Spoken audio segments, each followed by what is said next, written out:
Après 29 mois de construction, le projet d'établissement du centre hospitalier Côte de Lumière des Sables-d'Olonne est enfin prêt à ouvrir ses portes. 21 000 m² de locaux flambant neufs et des améliorations technologiques dignes des plus grands centres hospitaliers de l'Hexagone. Le CHD s'est par exemple doté de 2 véhicules automatisés pour répondre à l'approvisionnement des services logistiques jusqu'aux unités de soins.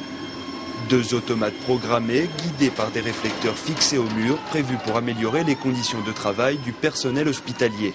Ces 2 automates vont transporter automatiquement toutes les charges, déchets de soins à risque infectieux, ordures ménagères, médicaments, dispositifs médicaux, linge propre, évacuation également du linge sale, et qui vont remplacer effectivement tout transport humain entre les plateaux logistiques du centre hospitalier et les unités de soins.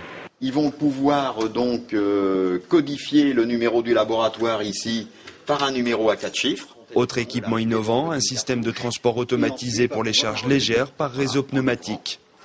On va l'ouvrir comme ça et on va pouvoir récupérer donc son produit. Je vais vous présenter une chambre d'hospitalisation.